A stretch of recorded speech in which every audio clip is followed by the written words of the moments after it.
Alhamdulillah wa syukrulillah la haula wa la quwata illa billah. Asyhadu an la ilaha illallah wahdahu la syarika lah wa asyhadu anna Muhammadan abduhu wa rasuluhu alladzi la nabiyya ba'dah.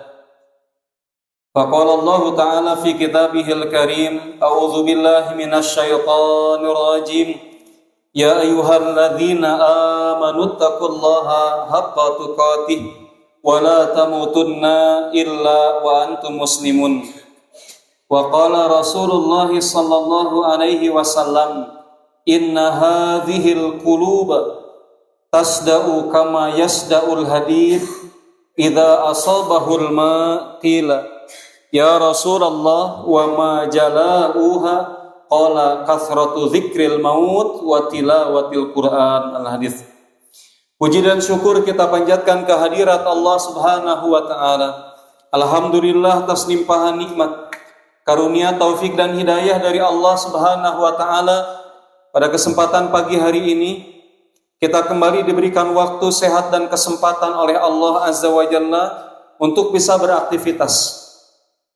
Mudah-mudahan seluruh ibadah, seluruh amal soleh kita diterima oleh Allah Subhanahu wa taala, dihidupkan dalam iman dan taat yang istiqamah, diwafatkan dalam Islam dan husnul khatimah, dan di yaumil qiyamah kita kembali berjumpa di syurga Allah Subhanahu wa taala. Amin ya Allah ya rabbal alamin.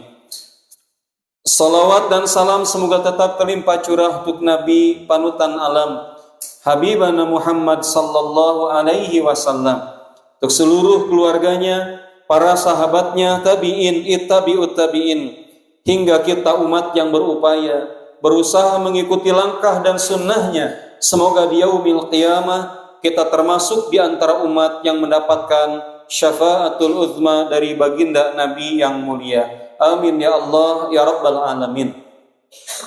Satu waktu Nabi sallallahu alaihi wasallam bersabda kepada para sahabatnya, inna hadhil qulub, sesungguhnya hati itu, tasda'u, bisa mengalami korosi. Korosi itu karat. Contoh bentuk korosi itu misalkan ada besi. Besi itu karena sering kena air dan tidak dilapisi anti karat, maka itu dia bisa jadi copot, bisa jadi retak. Bagian bawah mobil, kalau misalkan bagian bawah mobil tidak disemprot pakai anti karat, itu adalah bagian yang sering kena air, kena pasir, dan itu bisa mengakibatkan si besi yang sekuat apapun itu bisa jadi rontok gara-gara korosi. Nah, oleh karena itu kata Nabi Shallallahu Alaihi Wasallam, hati juga sama, kama yasdaul hadid. Hati pun dia bisa korosi, bisa retak, bisa rusak hati itu juga. Idza asobahul ma, ya ketika sama terkena dengan sesuatu min amradil qulub, di antara penyakit-penyakit hati. Hati juga bisa korosi, hati juga bisa rusak. Lalu kemudian sahabat bertanya, kila ya Rasulullah, wa ma jala'uha, ya Rasul, gimana caranya menghilangkan korosi tersebut? Maka qala, bersabda Nabi sallallahu alaihi wasallam, penghilang korosi itu adalah kasratu dzikril maut, dengan cara banyak mengingat kematian. Jadi ketika kita banyak mengingat mati akan jadi orang cerdas. Kenapa saat banyak mengingat mati jadi orang cerdas? Karena dia akan hanya mengerjakan perbuatan yang bermanfaat. Saat orang mengingat banyak kematian, dia akan meninggalkan perbuatan yang tidak bermanfaat. Perbuatan yang sia-sia, perbuatan yang tidak dibawa pada bekal untuk masa yang akan datang akan ditinggalkan. Yang ketiganya, kalau orang banyak mengingat kematian, orang akan menyibukkan dengan dirinya sendiri dan tidak menyibukkan pada urusan-urusan orang lain. Yang keempatnya, kalau orang banyak mengingat kematian, maka dia akan menjadi orang yang menutup telinganya, menutup matanya, menghalangi kakinya dalam langkahnya pada perkara yang tidak sia-sia dan tidak bermanfaat. Kalau banyak mengingat kematian.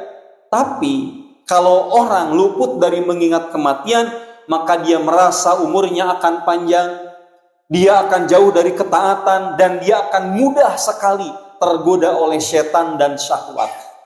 Nah, oleh karena itu, kenapa sih harus banyak ingat mati? Biar hilang korosi di dalam hati, biar tidak gampangan terkena penyakit hati, biar tidak bermudah-mudah melakukan perbuatan dosa dan maksiat.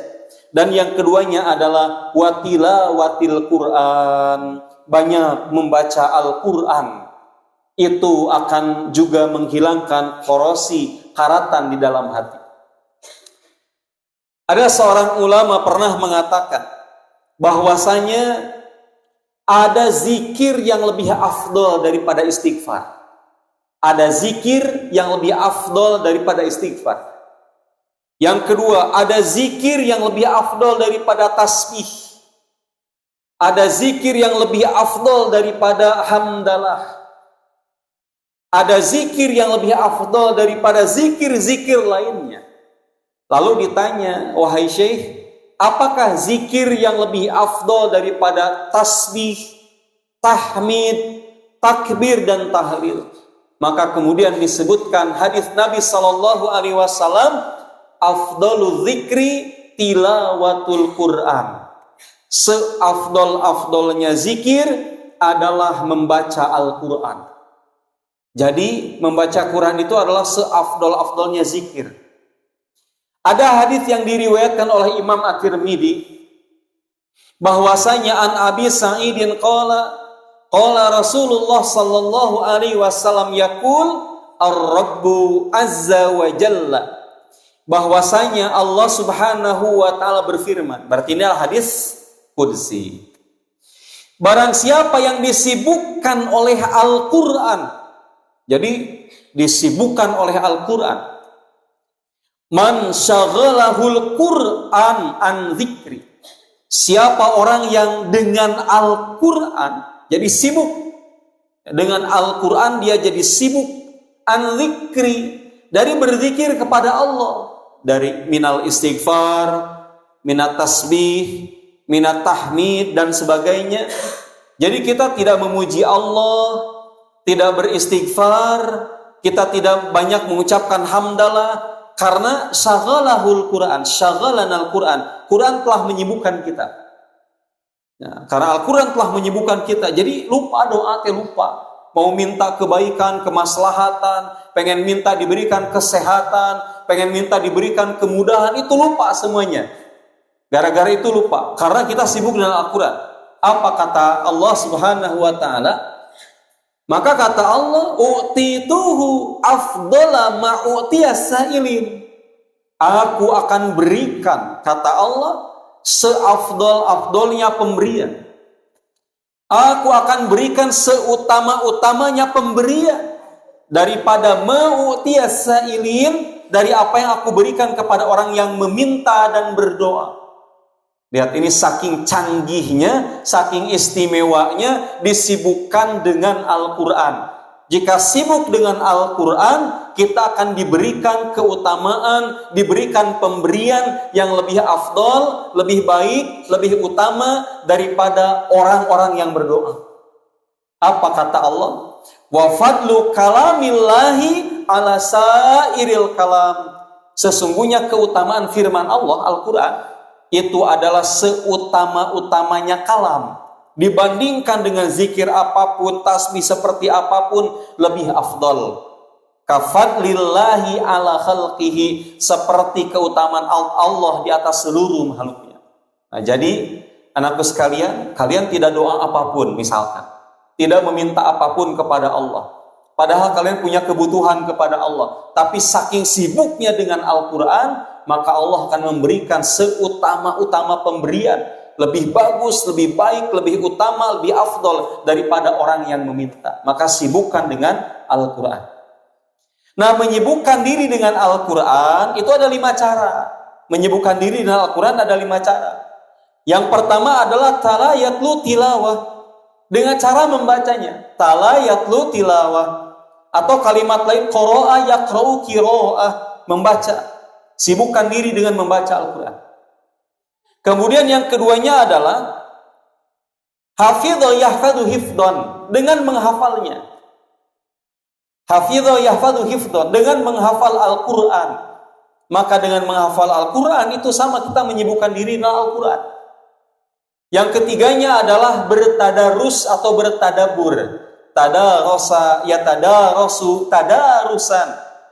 Tadarasa yatadarasu tadarusan. Orang tadarus itu saling belajar. Dari wazan tafa'ala yatafa'alu tafa'ulan, maknanya saling. Tidak boleh belajar tanpa guru. Kalau belajar Al-Quran wajib ada guru. Jika tidak ada guru, hati-hati. Ya, jadi belajar Al-Quran harus ada guru. Biar guru menunjukkan mana yang benar, mana yang keliru, dan diluruskan apa yang keliru. Tadarus, tadarasa, ya tadarasu, tadarusan. Atau kalimat lain dari tadarus adalah tadabur. Tadabar, ya tadabaru, tadaburon. Tadabur Al-Quran. Allah berfirman, afala yatadabbarun Al-Quran am ala qulubin aqfaluha. Kenapa mereka tidak mentadaburi Al-Quran? Apakah di dalam hatinya ada penutup? Maka orang yang susah untuk menyentuh Quran, kemudian dia tidak ada kemauan mempelajari Al-Quran, itu seumpama orang yang hatinya telah tertutup. Jadi ciri orang yang hatinya tertutup itu adalah Qurannya banyak di rumah tapi tidak tersentuh. Ada kesempatan belajar Al-Quran tapi dia tidak mau belajar. Maka itu termasuk orang yang ada tutup di dalam hatinya. Pokoknya ciri orang yang dia tertutup hatinya, kotor hatinya, gampang. Tolok ukurnya dengan Al-Quran. Orang yang lebih sering berinteraksi dengan Al-Quran adalah orang yang paling bersih hatinya. Orang yang rumit, susah, sulit membuka Al-Quran, ciri adalah dia kotor hatinya. Contoh misalkan kata Utsman bin Affan mengatakan, lau tahurat qulubukum masyabi'tum min kalami rabbikum. Seandainya bersih hatimu, maka niscaya kamu tidak akan pernah puas, tidak akan pernah kenyang untuk membaca Al-Quran, untuk mempelajari Al-Quran. Begitu. Seorang syekh di Timur Tengah ditanya, wahai guru kami, bagaimana sikap orang terdahulu terhadap Al-Quran? Maka dibilang, orang-orang terdahulu dengan Al-Quran itu seperti mereka, seperti kalian hari ini dengan HP. Kita dikit-dikit HP. Sebelum tidur kita lihat HP. Pada saat kita bangun tidur yang kita cari adalah HP. Pada saat kita sedang nyuci, ngepel, beres-beres, yang kita lihat sambil lihat HP. Ada orang berkendara, lihat di motor sekarang. Lihat di mobil sekarang. Bahkan tukang beca nunggu pelanggan sambil nyoo HP. Bahkan ketika sedang lampu merah dia lihat HP. Bahkan ketika ngaji pun sambil lihat status HP.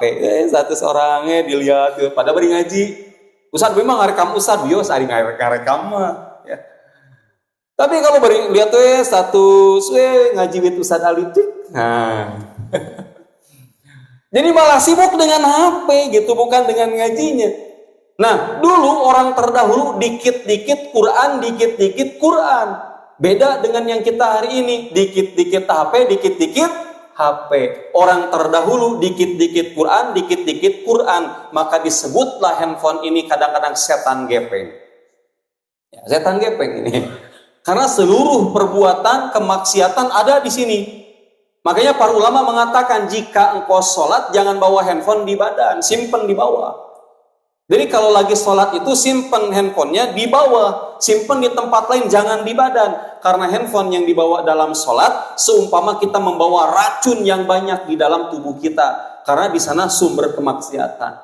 Kan handphone itu seperti alat. Kalau orangnya baik digunakan baik, kalau orangnya jahat digunakan tidak baik. Seperti pisau. Pisau itu kalau orangnya baik ya digunakan sesuai peruntukan anak. Tapi kalau orangnya tidak baik ya dia akan menggunakan dengan yang tidak baik juga. Ini mah seperti penggunaan pisau gitu. Tergantung orangnya. Kalau orangnya baik, masalah dipakai yang baik-baik. Itu tadabbur. Kemudian yang keempatnya amila ya'malu amalan. Amila ya'malu amalan. Orang yang disibukkan dengan Al-Quran termasuk mereka yang mengamalkan Al-Quran. Dalam rangka mengamalkan Al-Quran. Ya. Kemudian yang kelimanya adalah orang yang mendakwahkan Al-Quran. Orang yang mendakwahkan Al-Quran termasuk mereka adalah orang yang disebut kata Rasulullah, khairukum man ta'allamal Qur'ana wa 'allamah. Yang terbaik di antara kalian adalah yang belajar Al-Quran dan yang mengamalkannya. Gitu. Maka kata para ulama, jika Al-Quran bisa membersihkan hati, kemudian juga mengingat mati membersihkan hati, bagaimana pada saat kita baca Quran lalu seperti apa? Kata para ulama, perhatikan adabnya. Adab-adab kita dengan Al-Quran diperhatikan. Yang pertama kata para ulama, dianjurkan, disunnahkan. Untuk apa? Dia bersuci terlebih dahulu. Dianjurkan bersuci dulu. Ya, mungkin mandi besar ataupun mungkin dia wudu terlebih dahulu. Wudu terlebih dahulu. Ya, orang tua dulu kan begini, orang tua terdahulu. Kalau mau megang Quran, aduh tak acan gadu abdas, gitu ya. Aduh tak acan gadu abdas. Aduh tak acan wudu. Kan itu wajib, gitu kan dibilang. Kan itu wajib. Iya itu wajib, tapi afdol. Al-Quran adalah kalamullah, firman Allah yang suci. Ya harus disentuh oleh orang yang suci. Setidaknya tidak wajib, tapi sunnah dianjurkan wudu dulu. 2, pakaiannya bersih dari najis. Pakaiannya bersih dari najis. Kemudian yang ketiga, menghadap kiblat. Menghadap kiblat. Jadi baca Quran itu jangan membelakangi kiblat, menghadap kiblat baca Quran itu. Menghadap ke kiblat. Dan yang keempatnya adalah kita membacanya sesuai dengan kaidahnya. Makhrajnya, sifatul hurufnya dan sebagainya, memenuhi hak-haknya Al-Quran. Memenuhi haknya Al-Quran. Dan yang kelimanya adalah kita sujud tilawah ketika kita mendapati ayat-ayat sajdah di dalamnya. Itu diantara adab-adab kita terhadap Al-Quran. Banyak ya.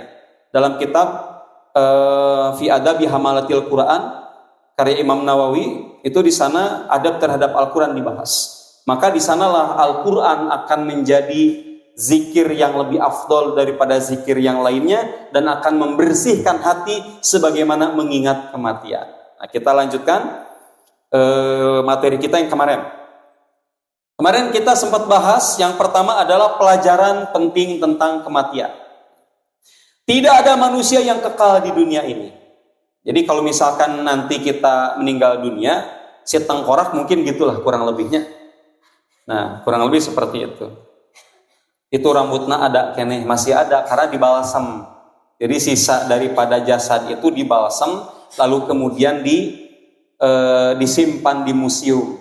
Di Indonesia juga ada yang seperti ini. Di daerah mana? Ada yang tahu? Jadi orang yang sudah meninggal itu teh dibalsam. Bajunya dipakai baju satahun sakali teh dikeluarkan tina ieu dari dari petinya teh, terus kemudian diberdirikan pada berfoto gitu tak. Daerah apa coba? Iya, betul. Itu kalau ada acaranya dikeluarkan mayit dari peti, kemudian dikasih ini, dikasih kacamata, dikasih topi, dipakaian baju, karena itu dibalsam. Nah, kira-kira mundi kita kumaha kira-kiranya? Iya. Ada seorang istri atau seorang suami yang mengatakan, bagaimana dengan cinta kita? Cinta kita sehidup semati. Kalau begitu ketika aku meninggal dunia, aku akan menemani kamu bagaimanapun keadaannya. Sieun kan? Lagi di dapur, didudukeun di sisi. Pas ngereret aya deui astagfirullah. Karena ceritanya cinta sehidup semati. Pengen dibalsam. Tiba-tiba lagi duduk dalam kesendirian, lagi nonton TV, Ikatan Cinta, dan sebagainya. Duduk di sebelah, sawak itu kira-kira. Takutnya luar biasa. Atau lagi tidur, ngagebeg gitu ya. Lagi tidur, disimpan di sebelah, sudah tidak punya nyawa, tapi dibalsem, kagetnya luar biasa. Oleh karena itu, ya kalau sudah meninggal, sudah ditinggalkan saja. Saya mau bilang begini maksudnya. Saat ini ketika masih hidup, orang yang sedang ada di alam barzah, di alam kubur, mereka itu merintih, meronta, pengen kembali ke dunia, cuma ingin dikasih kesempatan beribadah. Sementara kita nu hidup, kita yang masih diberikan jatah umur, kita malah melakukan kesia-siaan, tidak melakukan ibadah dan ketaatan yang banyak, padahal orang-orang yang di alam barzah menginginkan kondisi kita seperti hari ini. Tapi kita yang hidup malah diisi dengan keluhan dan banyak mengeluh atas keadaan hidup. Padahal anu dikubur mah pengen segera bangkit. Kalau orang yang ditinggal wafat, ada orang meninggal dunia, sementara yang ditinggal wafat, orang yang ditinggal wafat, sedihnya itu berbilang waktu. Mungkin seminggu, mungkin sebulan, mungkin setahun, kesedihan anak. Tetapi orang yang di barzah, kesedihan itu sudah tidak berarti, karena tidak akan bisa berjumpa dengan orang-orang hidup. Lalu kenapa orang-orang yang masih hidup sampai kemudian menjadi orang yang harusnya bersyukur karena umur masih ada? Satu waktu nanti daftar nama kita akan diumumkan oleh orang-orang. Di antara daftar orang yang meninggal dunia, diingat nama cuma sehari, 2 hari, 3 hari, 1 minggu, paling lama sebulan. Setelah itu kita lupa terhadap orang yang meninggal itu. Sampai diingat-ingat pada orang-orang yang sudah meninggal dunia. Orang-orang yang sudah meninggal dunia, kita awalnya nyebut namanya si fulan, si fulan, si fulan, si fulan, terus saja. Tapi pada kondisi tertentu nanti, apalagi kalau itu orang sudah menikah lagi, berkeluarga lagi, sudah hilang namanya, tidak ada. Maka kita ini mumpung masih hidup, ayo bikin ya orang lain mengingat dan mengenang kita, hingga pada saat kita sudah meninggal dunia, orang jadi sedih dan mendoakan kita. Kata Rasulullah, jadilah orang yang lahir, kamu nangis, orang lain ketawa, bahagia. Dan pada saat kamu meninggal dunia, orang lain nangis, kamu bahagia. Nah, gimana tuh? Kan lahir, bayi pas lahir barakatak, tengah barakatak. Langsungnya pas lahir, borajol, barakatak, wak gitu. Lumpat juga nama semua itu kan. Makanya kata Rasulullah, pada saat jadilah orang yang ketika engkau lahir, kamu nangis waktu lahir, tetapi orang-orang tertawa bahagia. Tapi pada saat kamu meninggal, jadilah orang yang ketika kamu meninggal, orang-orang menangis kepergian kamu, menangisi kepergian kamu, dan kamu bahagia dalam kematian kamu. Harus seperti itu. Ini PR buat kita semuanya. Harus seperti apa? Karena dilupakan, akan dilupakan. Nyawe dulu mah waktu masih hidup ingat. Seminggu masih ingat, sebulan masih ingat. Kalau sudah lebih dari setahun mah nggak ingat, seperti awal mula baru meninggal dunia. Akan dilupakan. Akan dilupakan. Seperti itu. Yang kedua, kematian akan mendapati kita dimanapun. Kul innal mautal ladzi tafirruna minhu fa innahu mulaqikum summa turadduna ila alimil ghaibi wasyahadah. Sesungguhnya kematian yang kamu lari daripadanya, kematian itu akan mendatangi kamu, menemui kamu dimanapun berada. Saat itu Nabi Sulaiman lagi berkumpul dengan murid-muridnya. Tiba-tiba turunlah seorang laki-laki, yang laki-laki ini aneh. Pas datang laki-laki ini berjumpa dengan Nabi Sulaiman, mengucapkan salam pada Nabi Sulaiman, tapi wajahnya itu, tatapannya itu hanya menatap satu orang saja. Coba tatap Ustaz, tatap mata Ustaz. Ditatap gitu. Hari yang lain tidak dilihat. Lalu natapnya sambil belotot. Kira-kira Rajba ditatap Ustaz sambil belotot, apa perasaan Rajba? Alah Ustaz juga juri. Sopan ya. Ada apa ini? Nah disieun gitu. Kenapa harus begitu menatapnya? Orang ini lalu pamit salam kepada Nabi Sulaiman, pergi lagi. Ini muridnya nanya ke Nabi Sulaiman, Nabi Allah, itu siapa? Itu tuh siapa? Lalu kata Nabi Sulaiman, itu Ijroil.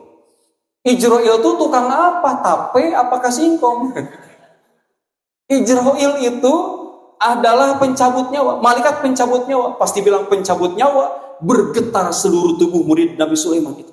Kenapa dia hanya menatap saya? Kata Nabi Sulaiman, saya tidak tahu.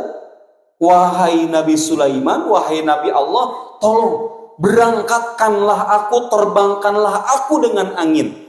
Karena kan Nabi Sulaiman ini salah satu mujizatnya, oleh Allah ditundukkan angin buat Nabi Sulaiman. Terbangkan aku pada satu negeri yang sangat jauh. Nah, Nabi Sulaiman itu di dalam kitab-kitab tafsir disebutkan ada di wilayah Yaman. Nabi Sulaiman ini, kitab-kitab tafsir. Tapi ada penelitian seorang doktor di Jakarta bahwasanya Borobudur peninggalan Nabi Sulaiman. Ya, Borobudur peninggalan Nabi Sulaiman. Wallahu alam gitu kan. Yang jelas kata para mufasir bahwasanya Nabi Sulaiman di Yaman. Lalu itu orang yang ditatap tadi muridnya minta diterbangkan lewat angin ke satu daerah wilayah India. Itu diterbangkan. Tiba-tiba sudah diterbangkan ke wilayah India, itu Ijrail datang lagi. Nah, Ijrail ditanya Nabi Sulaiman, Ijrail, kenapa tadi kamu hanya menatap saja muridku yang satu ini, tidak yang lainnya? Kemudian kata Ijrail, saya heran, katanya, saya heran. Allah meminta saya mencabut nyawa orang tersebut di India. Kenapa dia di sini gitu? Kenapa dia ada di sini? Takdir kematiannya di mana? Di India. Siapa yang minta ke India? Ya orang itu sendiri minta ke India. Maka kematian itu, innal mautal ladzi tafirruna minhu fa innahu mulaqikum. Mau lari kemanapun, kalau memang sudah waktunya meninggal, ya meninggal saja. Berapa banyak cerita di antara kita yang mengatakan, ya kalau belum takdirnya meninggal, meskipun dia minum baygon, dia minum racun, minum wipol, angre geningan maut.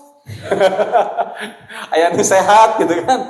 Ayat meninggal ya meninggal karena takdirnya. Nah oleh karena itu lari kemanapun tetap akan didatangi. Nah yang ketiga, tidak ada tempat menghindar dari kejaran kematian. Ada yang tahu ini benteng apa di atas? Bunker Kali Adem. Nah, kita pernah tuh masuk ke bunker Kali Adem. Di atas itu ada Gunung Merapi. Jadi dulu ketika sedang terjadi letusan Gunung Merapi sangat besar banget waktu itu. Tahun berapa itu? Ada dua rescue itu yang apa namanya? Relawan. Ada dua relawan yang mereka sudah menyelamatkan warga-warga sekitar turun. Nah, yang di sini Bu, yang Mbah Marijan tidak mau keluar dari rumah itu. Nah, ini di daerahnya ya, maksudnya di wilayah Gunung Merapi ini. Nah, kemudian dua relawan ini mereka sudah nggak bisa lari lagi. Di sini ada bunker, ya, ada tempat persembunyian bawah tanah. Dua orang relawan ini masuk ke dalam sana. Pada saat masuk mereka ke dalam sana, ditutup pintunya, lahar sudah mulai keluar, dipikirnya akan selamat dari bunker. Bayangkan ada lahar di atas, kanan kiri, dan di depan ini nih, di depan pintu. Gimana rasanya itu seperti di oven panas. Maka kata gaib yang waktu itu mendamping kita pada saat kita masuk ke sana, gaibnya bilang gini, yang satu meninggal di tengah, yang satu meninggalnya di kamar mandi. Yang satu meninggal di tengah karena kehabisan udara dan kepanasan, yang satu lagi meninggal dalam keadaan masuk ke air. Si airnya itu kan tadinya dingin, tapi karena panas si airnya jadi mendidih, jadi masuk di dalam air tersebut. Nah, maka kata Allah Subhanahu wa taala, aina ma takunu yudrikkumul maut walau kuntum fi burujin musyayyada. Kurang gagah apa itu bunker Kali Adem itu? Kurang bagus, kurang strategis gimana bunker Kali Adem, tapi kalau sudah takdirnya meninggal, ya meninggal saja, meskipun dalam benteng yang sangat gagah dan kokoh, termasuk seperti benteng Konstantinopel, ya, benteng yang sangat legendaris, yang kemudian benteng tersebut ditembus oleh Muhammad Al-Fatih. Quran surah Qaf ayat 19, kematian atau maut adalah benar adanya. Waja'at sakratul mauti bil haqqi dzalika ma kunta minhu tahid. Dan datanglah sakaratul maut dengan sebenar-benarnya, itulah yang kamu selalu lari daripadanya. Ya, bagaimana ketika orang-orang yang pernah melihat orang yang sedang sakaratul maut? Jangan pernah menyimpulkan begini ya. Jangan pernah menyimpulkan begini. Oh, ini nih misalkan, kalau matinya dimudahkan Allah, sakaratul mautnya ringan, dia tidak dalam kesulitan dalam kematiannya, berarti orang ini diberikan rahmat Allah. Oh, kalau yang susah diberikan kematian, berarti orang ini dia dalam siksaan Allah. Jangan menyimpulkan begitu, awas. Ingat, jangan menyimpulkan begitu ya. Oh, ini mah gampang banget, langsung aja keluar. Oh, yang ini mah susah banget, pasti disiksa oleh Allah. Hati-hati, nggak boleh begitu. Jangan ada yang berani menyimpulkan begitu, tidak boleh. Tidak seperti itu. Rasulullah ketika dalam pangkuan Siti Aisyah, yang sebelumnya dalam pangkuan Siti Fatimah, kan Siti Fatimah nangis. Kemudian kata Siti Fatimah, wahai ayah, apa yang terjadi dengan engkau? Kata Rasul Shallallahu Alaihi Wasallam, sesungguhnya telah tiba waktu aku berjumpa dengan Tuhanku, dan aku tengah mengalami yang disebut dengan nazar. Artinya apa nazar itu? itu adalah sakaratul maut. Terus kemudian kata Siti Fatimah, apa yang kau rasakan ya Rasulullah? Aku mengalami sakit 2 kali lipat. Aku mengalami sakit 2 kali lipat sakaratul mautnya manusia biasa. Dan sakitnya yang sangat sakit luar biasa sekali, kata Rasulullah. Kata Rasulullah mengalami sakit yang luar biasa ketika sakaratul maut. Jadi jangan mengatakan bahwasanya nusaroleh mada gampang tecek anu ningal, kata orang yang masih belum merasakan. Karena bagi orang yang merasakan seperti Rasul Shallallahu Alaihi Wasallam 2 kali lipat itu rasa sakitnya itu dari manusia biasa. Jadi jangan mudah-mudah menyimpulkan ini mah matinya sul khotimah kayaknya. Hati-hati, tidak boleh. Wah ini mah mati pokoknya menjadi buruk busuk imai katinggal itu susah bisa. Tidak boleh menyimpulkan begitu. Karena ada orang yang dibersihkan oleh Allah dari dosa dan kesalahan dengan susahnya menjelang kematian. Ada yang menjelang kematian itu susah banget. Maka itu sedang dibersihkan oleh Allah. Kita tidak bisa menyimpulkan tentang ini orang. Apakah disusahkan karena azab, dimudahkan karena rahmat, belum tentu. Kita tidak bisa menyimpulkan itu. Hati-hati. Kemudian yang keempat, semua nyawa berada dalam genggaman Allah Subhanahu wa Ta'ala. Allah Subhanahu wa Ta'ala berfirman, "Falaula idza balagatil hulqum wa antum hina idzin tanzuruna wa nahnu aqrabu ilaihi minkum walakin la tubsirun." Maka kenapa ketika nyawa sampai di kerongkongan, padahal kamu ketika itu melihat dan kami lebih dekat kepadanya daripada kamu. Nah, dari ayat ini kata para ulama, orang-orang yang sedang sakaratul maut itu sebagian di antara mereka, jika orangnya baik, kalau orangnya baik, maka diperlihatkan kepada mereka ada malaikat yang datang. Atau diperlihatkan kepada mereka tentang apa? Tentang amal-amal yang mereka kerjakan selama di dunia. Ingat gak, Ustaz pernah bercerita tentang sahabat Nabi yang kalau sholat ada di pojokan. Dan jarak dari rumah ke masjid itu 3 jam. Siapa nama sahabatnya? Siapa nama sahabatnya? Jadi Rasulullah beres sholat subuh, nanya kepada para sahabat, mana fulan? Mana fulan yang selalu sholat di bagian pojokan ini? Kenapa dia sekarang tidak ada? Maka para sahabat, kami tidak tahu ya Rasulullah. Kata Rasul, adakah di antara kalian yang tahu rumahnya di mana? Ada yang angkat tangan, saya tahu ya Rasulullah. Maka Rasulullah minta diantarkan oleh sahabat tersebut menuju sahabat yang biasa sholat di pojokan itu.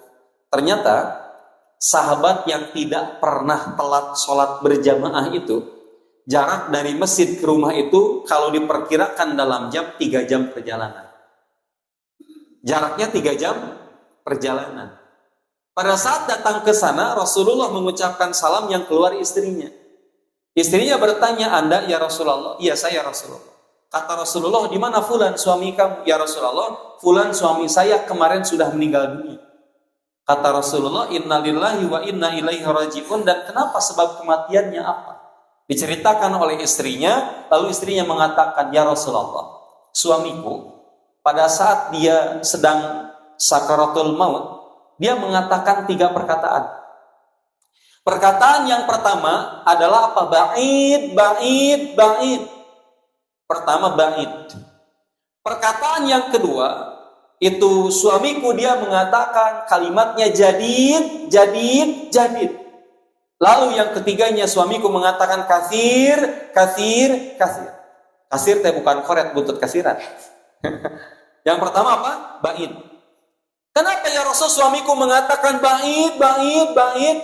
Maka Rasul mengatakan Allah memperlihatkan pahala dia berjalan dari rumah menuju masjid. Dari rumah menuju masjid ini 3 jam perjalanan. Ini orang bilang, ya, ba'id, baik, coba aja makin jauh, makin jauh, makin jauh gitu. Kenapa? Karena diperlihatkan pahala berjalan dari rumah ke masjid. Jadi ibu yang rumahnya dekat dengan masjid kukulilingan heula. Karena pahala nanti banyak gitu. Ba'id, ba'id, coba aja kalau jauh, jauh, jauh gitu. Coba kalau jarak dari rumah ke masjid makin jauh, dia merasa saya lebih afdol gitu. Itu tuh diperlihatkan kebaikan itu gitu. Adapun yang kedua dikatakan jadid. Kenapa ya Rasul?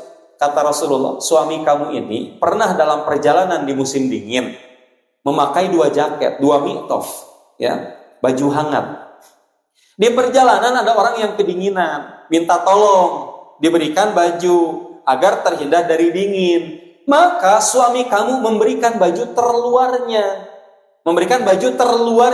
Diberikan kepada orang yang kedinginan tadi. Itu jadi amal soleh. Cuman dia nyesel, kenapa tidak jadid. Kenapa nggak yang baru, yang di dalam, malah yang di luar yang sudah usang gitu. Jadid, diperlihatkan kata Rasulullah.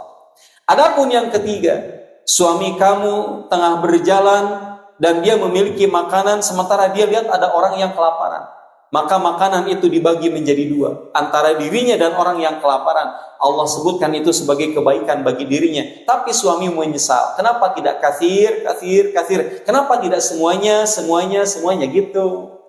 Bait, jadid, kasir, jauh, bagus atau baru. Yang ketiga banyak. Kenapa nggak banyak gitu? Jadi kalau mau berbuat baik, memang kita ada keleluangan, maka berikan yang maksimal. Itulah yang akan menjadi bekal utama buat kita. Nah, adapun orang-orang yang jahat, orang-orang yang zalim, maka mereka juga melihat malakul maut, melihat malaikat maut di sana ketika akan dicabut nyawanya. Oleh karena itu kata Allah, falaula idza balagatil hulqum, saat ruh ada di kerongkongan, wa antum hina idin tandurun, melihat. Orang baik diperlihatkan kebaikan, orang jahat diperlihatkan keburukan dan malaikat yang beringas gitu. Nah, saya belum sempat download video orang-orang yang tiba mereka meninggal dunia, matanya terbelalak mundur-mundur ke belakang. Dan itu videonya banyak sekali tentang video itu. Orang yang tiba-tiba meninggal dunia seolah-olah didatangi sesuatu dan mereka menyingkirkan tangannya di kibas-kibas itu seolah akan menyingkirkan sesuatu, dan itu yang disebut dengan wa antum hina idin tandurun. Pada waktu itu kamu melihat. Nah, itu melihat apa? Yang baik melihat yang buruk, orang baik melihat yang baik, orang buruk melihat yang buruk. Lalu bagaimana menjemput husnul khatimah? Ikhtiar menjemput husnul khatimah. Pertama, agar hidup kita, akhir dari kehidupan kita husnul khatimah, harus menjaga diri dari semua dosa, apalagi perbuatan syirik. Nah, agar kita bisa husnul khatimah, hati-hati tuh, jangan sampai kemudian kita membiasakan, kemudian kita menjaga dan tidak berlepas dari perbuatan dosa. Karena kata Rasulullah, orang akan meninggal sesuai kebiasaan. Pilih kebiasaan yang baik agar meninggal husnul khatimah. Maka orang-orang yang berbuat dosa, tidak berhenti dari dosa, maka kemungkinan besarnya dia akan meninggal dalam keadaan su'ul khatimah. Apalagi orang yang melakukan perbuatan syirik. Nah, Rasulullah mengajarkan doa buat kita. Allahumma ya Allah, inni a'udzubika, sesungguhnya aku berlindung kepadamu, an usyrika, dari perbuatan syirik saya kepada engkau, wa ana a'lamu, dan saya tahu, wa astaghfiruka lima la a'lamu, dan saya meminta ampun kepadamu dari apa yang saya nggak tahu kalau ternyata itu dosa gitu. Saya berlindung kepadamu dari perbuatan syirik yang saya tahu itu syirik, dan dari perbuatan dosa yang saya tidak tahu kalau itu adalah dosa. Ini yang pertama, cara menjemput husnul khatimah.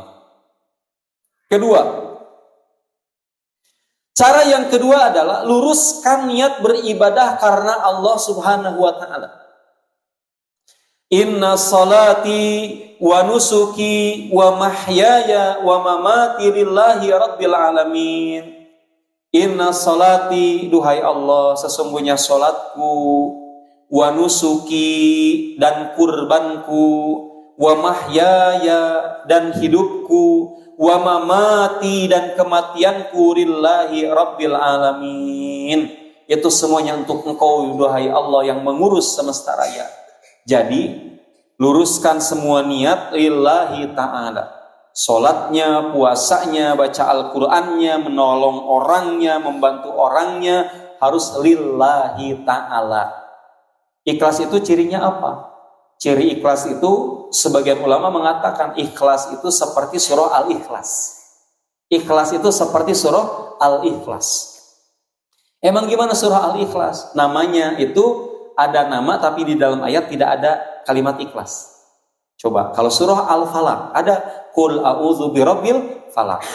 Kalau surah Al-Lahab ada tabat yada abi lahabiu wata.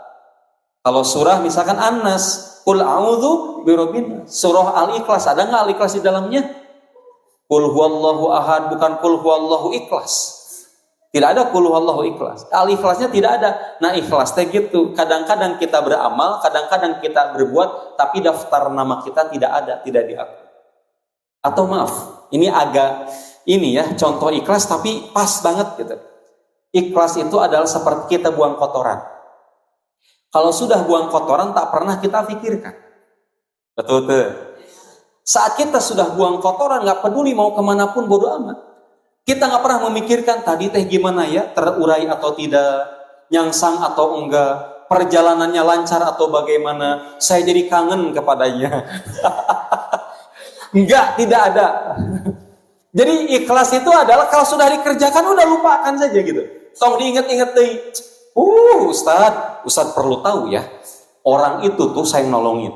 Yang ini dulu yang saya bantuin. Dulu dia lagi susah, saya juga yang bantuin. Dulu waktu dia sakit, saya bawa dia ke rumah sakit. Nah, orang ini lebih nggak tahu diri ini nih Ustaz. Dulu dia bukan siapa-siapa, dulu dia bukan apa-apa. Saya angkat dia jadi seorang ini dan itu, saya jadi pimpinan. Dia nggak mau nolongin saya, dia nggak tahu diri saya. Apa dia nggak tahu diri? Wahai Ustaz. Nah, ini dia orang yang dia mengingat ini tidak ikhlas.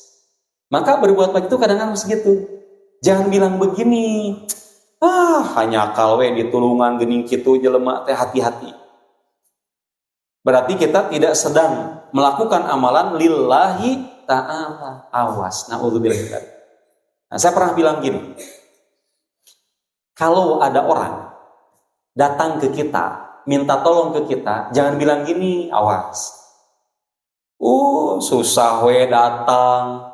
Kersenang mati datang geningan. Aya pangabutuh we datang, aya pangabutuh mah itu datang. Genah we, aya menang THR sesurumputan meni jempling.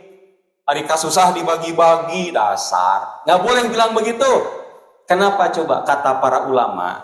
Kenapa orang itu datangnya ke kita? Karena Allah yang menunjukkan mereka untuk datang ke kita. Ulangi. Asik, Ustaz punya dalil. Jadi ya kata para ulama, kenapa ada orang yang mereka datangnya kalau butuh datang ke kita? Ke sebagian di antara kita mereka datang. Karena Allah lah yang mengilhamkan kepada hati-hati mereka untuk datang kepada kita.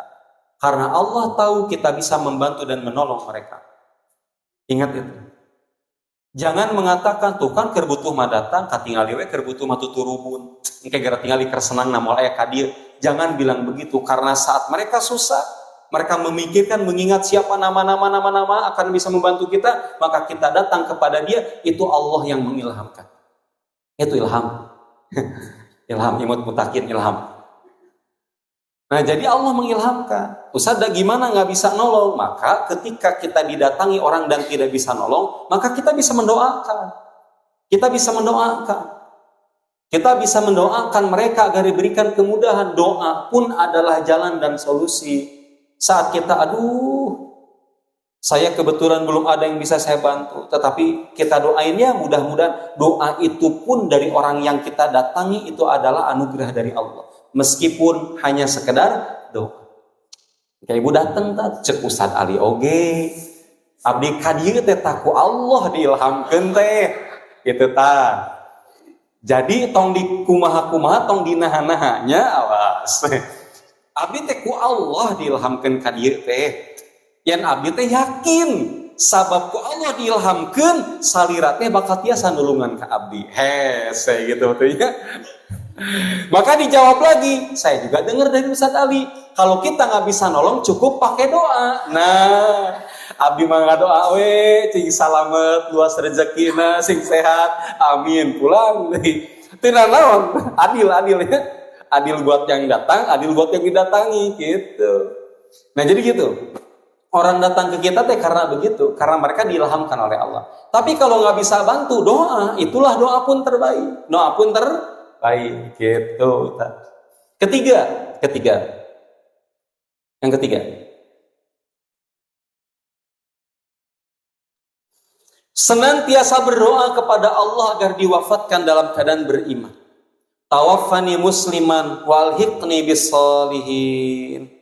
Wafatkanlah aku dalam keadaan Islam dan gabungkanlah aku dengan orang-orang yang soleh. Tawaffani musliman walhiqni bissalihin. Duhai Allah, wafatkan kami dalam keadaan Islam dan gabungkanlah aku dengan orang-orang yang soleh. Jadi untuk wafat husnul khatimah ya diminta. Kata Imam Syafi'i, berdoa di sepertiga malam itu seperti melempar anak panah.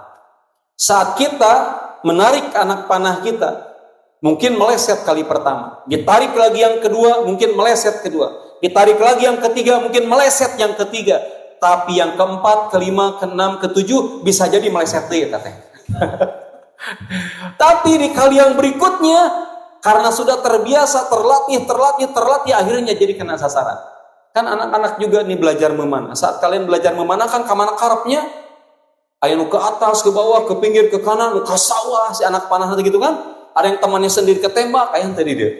Kalau temannya sendiri ketembak, bisa. Tapi setelah mahir, berulang, akhirnya kalian bisa memanah tepat ke sasaran.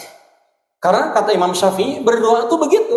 Berdoa di sepertiga malam itu begitu. Seperti memanah. Mungkin gagal, diulang, tapi pasti akan ada kenanya. Itu fungsi dari doa. Ya. Yang keempat, gunakan masa sehat dengan amal soleh. Mumpung lagi sehat, gunakan masa sehat dengan beramal soleh. Rasulullah Shallallahu Alaihi Wasallam bersabda, "Idza aradallahu bi'abdihi khairan ista'malahu." Apabila Allah menghendaki kebaikan pada hambanya, maka Allah memanfaatkannya. Nah, jadi jika Allah berkehendak memberikan satu baik pada hamba, dimanfaatkan ke Allah teh. Para sahabat bertanya, bagaimana Allah memanfaatkan kami ya Rasul? Rasul menjawab, Allah akan memberikannya taufik untuk beramal soleh sebelum dia meninggal. Jadi, nah ibu sok ada istilah kinya, nah hanya satara-tara eta datang jadi minta maaf ka dieu. Kaitu ka dieu meni minta maaf teh meni aduh minta dihampura pisan cigan bakal maut gitu ya. Kita mah sering bilang begitu tuh.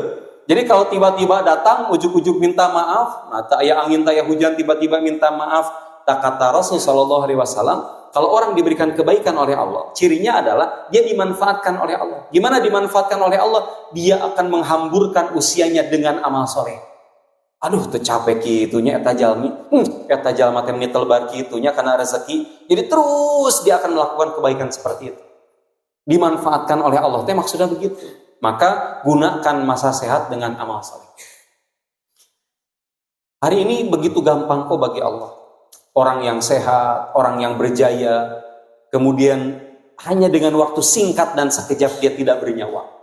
Orang yang tadinya gagah berani, kemudian dia merasa dirinya jumawa, angkuh dan sombong, tetapi Allah memberikan satu sakit padanya, dia terkapar tidak bisa berbuat apa-apa. Mudah bagi Allah. Maka yuk mumpung masih sehat, gunakan kesehatan untuk beramal saleh. Mari kita renungkan sabda Nabi Sallallahu Alaihi Wasallam. Yatba'ul mayyita thalathun fayarji usnani. Mayit akan diikuti oleh 3 perkara. 2 akan kembali, 1 akan tetap. Mayit akan diikuti pertama oleh keluarga. Keluarga akan datang ketika kita dikuburkan. Memang mereka nangis di atas. Nah atuh menimi heulaan can rido nah kudu maut. Jadi nggak halangan orang anu bade ngubur teh. Orang mau ngubur teh susah ada nangis we di dinya we gitu kan. Ari di sok atuh cenah masuk di dinya horeameun deh. Sok masuk aja dikubur sakalian horeameun oge. Tah bukti eta teh tah. Enggak ada sebucin apapun orang gitu nya, sesayang apapun orang kepada yang sudah meninggal, mereka enggak ada yang mau kok dikubur di dalam, enggak ada. So, makanya kata Rasulullah pasti mereka balik lagi. nangis hanya di atasnya saja, gitu kan. Pulang ka ditu anu ngalamar deui asik. Gitu. Ari dina itu mah Bu, tina Cangehgar Pak. Nah, tina Cangehgar seorang istri ditinggal wafat ku suamina. Suamina teh dikubur. Ari 7 hari dalam masa penantian teh si suamina teh ngetok di ka rumahna istri teh. Neng akan mulang neng. Ieu mah Cangehgar bunya teu nyatan teh. Tahu Cangehgar carita ngeunaheun. Neng cenah akang mulang. Nah, akang kan tos maot akang teh. Bet balik ka dia ari akang, neng sakedap weh neng, cenah akang teh hoyong penak jeung neng. Naon akang ulah kitu cenah. Neng sakali weh neng, cenah hoyong penak, engke moal ngaganggu deui. Awas janjinya Kangnya, janjinya cenah moal di pas dibuka pantona eta teh si suami menjadi pocong teh joget. Janda. Itu mah Cangehgar, carita geunah dan segar, itu bukan asli, itu mah bodor itu. Misi pajarkannya. Yang kedua harta tidak dikubur, harta pun akan kembali bahkan dibagi, harta akan kembali bahkan dibagi-bagi habis semuanya. Yang tetap adalah apa? Amal soleh. Nah Bu, santri semuanya, kan dikubur, ayo mesieun tadi deh, nu borangan. Sanu sadari borangan ya. Siapa di antara kita yang penakut? Nah sekarang kita bayangkan, ulah wala dikubur, jangan dulu dikubur. Pada saat lampu mati di tengah malam di rumah dalam keadaan sendirian, di rumah dalam keadaan sendirian, lampunya mati di rumah dalam keadaan sendirian, lagi hidup saja kita sendiri dalam kegelapan sieun. Lalu bagaimana kita dikubur dalam keadaan yang sangat sempit? Dikubur di dalam keadaan yang sangat sempit sendirian, keremah borangan. Jika amal kita buruk, akan datang sosok yang buruk rupa, baunya bau menjijikkan, menemani kita dalam tidur sampai hatta ila yaumi yub'atsun, sampai hari dibangkitkan. Tapi bagi orang yang baik, lampuna nyala, luas kuburna, luas barzahnya, ditemani oleh amal solehnya yang wangi, amal solehnya yang baik rupanya, sampai hatta ila yaumi yub'atsun. Nah, kalau mau ditemani dan didampingi dalam kesendirian di alam barzah, harus punya amal soleh. Di antara amal soleh yang bisa dikerjakan apa? Dawamkan membaca surah Al-Mulk sebelum tidur, surah Tabarok, surah Al-Mulk sebelum tidur.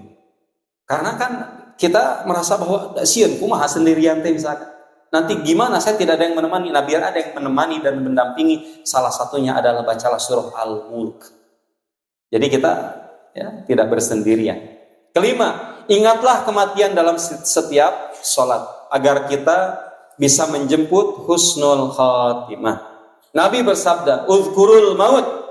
Ingatlah oleh kalian kematian dalam sholatmu, karena jika seorang mengingat mati dalam sholatnya, maka ia akan memperbagus sholatnya. Nah, oleh karena itu kalau kita mau sholat, ini sholat yang terakhir pasti dibaguskan. Kalau mau wudu, ini wudu yang terakhir pasti dibaguskan. Pasti akan dikhususkan, akan menjadi khusyuk di dalam sholatnya, karena dianggap ini adalah kematian yang terakhir. Oleh karena itu, Abu Darda berkata, jika mengingat mati, maka anggaplah dirimu akan seperti orang-orang yang telah meninggalkan. Ya, ketika ada pengumuman fulan meninggal dunia, harus ingat bahwa kita nanti akan diumumkan, ada dalam daftar itu, dan kemudian dilupakan. Maka yang bisa menemani kita sampai hari kiamat apa? Ya, amal kita sendiri. Dan berikutnya adalah anak soleh, ilmu yang bermanfaat, dan sedekah jariah. Gitu. Jadi ibu jangan ragu, kalau mau wakaf di sini 100 juta boleh. Ya, boleh. Ustaz sakitu mah daya 50 juta tesawios. Tesawi, tong ragu, bismillah. Terakhir, keenam, ridholah saat Allah rindu menjemput kita pulang. Ya, ridho menjemput kita pulang. Ya, siap tidak siap kematian pasti datang. Ketika kematian itu datang, ya harus ridho, karena Allah menginginkan kita pulang. Karena Allah menginginkan kita pulang. Ada doa, ada kalimat yang bagus. Seorang ulama bilang begini, ini kalimatnya bagus sekali. Jika doamu belum diijabah dalam waktu yang sangat lama padahal sudah meminta, maka bergembiralah Allah akan memberikan karunia 2 kali lipat lebih istimewa daripada apa yang kamu minta belum diijabah, yaitu indahnya pahala sabar. Jadi kalau kita doa belum diijabah terus, harus bahagia. Kenapa? Allah akan memberikan kita pahala berlipat-lipat dengan indahnya sabar. Gitu. Dan dalam setiap kesabaran akan disempurnakan kebaikannya. Walhamdulillahirabbil alamin. Sudah selesai kajian kita khusus tentang menjemput husnul khotimah. Jazakumullah khairan katsiran. Kemarinnya baru juga dibilang, aduh kumaha ya mesti kapan selesainya. Kami kemarin dapat kabar gembira, ada orang wakaf 100 juta dari PT Telkom. Jadi dari PT Telkom itu wakaf 100 juta, pas mau berbuka kemarin lagi doa, tiba-tiba ada kabarnya itu surat pernyataan bahwa kita akan diberikan dana wakaf 100 juta, alhamdulillah. Baru kemarin bilang, Masya Allah, Allah kabulkan. Doa dari ibu, doa dari santri yang hadir, dijabah insya Allah oleh Allah Subhanahu Wa Taala. Alhamdulillah, akhirul kalam, aqulu qouli hadza wa astaghfirullah li wa lakum. Wassalamualaikum warahmatullahi wabarakatuh.